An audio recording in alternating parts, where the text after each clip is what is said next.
Hi everybody, Jennifer Blevins-Smith with Integral Clinic Solutions, and you're watching my YouTube channel, Navigating the Business of Medicine.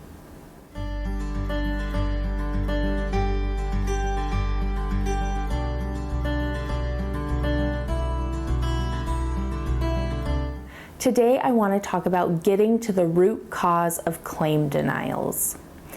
Every practice has claim denials, no matter how perfect a coder biller tries to be, it's inevitable, it happens. But what we learn from these claim denials is what's the most important thing. You will be getting claim denials, and you want to make sure that you're not just having your staff or yourself fix these and resubmitting. You want to make sure you're understanding the root cause of these, especially if you're getting the same denial over and over. It's one thing just to hurry up and correct it and submit it back, hurry up and correct it and send it back, but it's another thing to understand what's causing these so that you can avoid it before the claim goes out the door in the future. I prefer to be proactive and not reactive when it comes to my life, not just work, but also my life. I try to prepare, I try to anticipate so that I have a least likelihood of experiencing any kind of detrimental issues or delays down the road based on what I do up front. And now, it's never going to be perfect, but I can tell you that this approach does make it very efficient when it comes to running an office.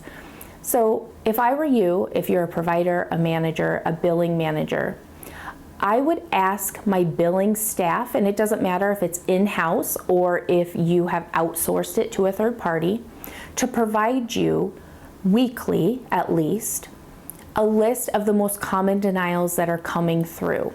And this could be rejections at the clearinghouse or denials at the payer. It could be both, and it should be both, to be honest with you, if you really want to implement best workflows. You want to find out, do you have a provider maybe that isn't coding correctly? Do you have a biller coder maybe that is having some issues? Did an insurance company make changes to some of their rules about coding or diagnosis codes that you're not aware of and you only find out through the denials?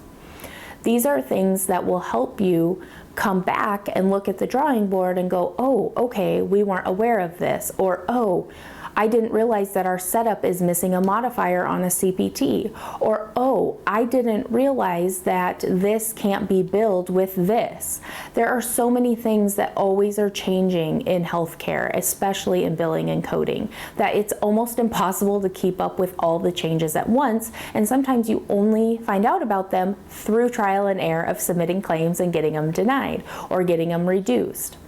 It's very important that you have people that strongly understand this and have a strong, good grasp of billing and coding, as well as the clinic side of stuff, to be able to evaluate these and come to you and be like, look, we're seeing this trend, we're seeing this issue, where can we fix this upstream so that it doesn't come back and delay you getting paid from the insurance company?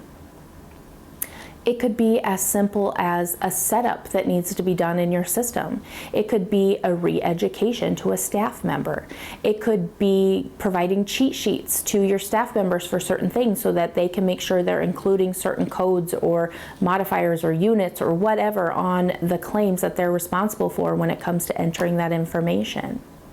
But you have to find out, and the only way you're going to do that is by looking at these denials once a week and seeing if you're seeing trends, if there's an issue. Maybe you keep getting a bunch of rejections because the patients aren't eligible for those services based on their insurance that they carry. Maybe it's an excluded service that you weren't aware of. So then you're going to have to go back and be like, oh, we didn't know that this patient with this insurance can't have such and such, so we need to find an alternative, or we need to let them know if this is something that's going to be best practice for their care and their health. Then you give them a consent up front, acknowledging the fact that it's not covered by their insurance, and they acknowledge before the services are rendered that they will pay out of pocket. Maybe you see that subscriber ID numbers are coming back incorrect, or people are not eligible for their insurance. It's not effective during the date of service. Then you need to go to your front desk. They're skipping steps. They're not checking eligibility. They're not entering things correctly. Maybe you'll identify a staff member that maybe has some kind of dyslexia or something that you need to work with them a little bit to help them be successful. There's all these different things, and the revenue cycle affects your whole office because remember, it starts at the front desk with your front office staff. So you can identify problems or issues or areas that are challenges that need to be corrected at the front desk from that. You can check on your providers from that. You can check on your back office nurses, medical assistants from that. It can give you so much information. But finding the root cause of these denials and rejections is essential for a successful practice.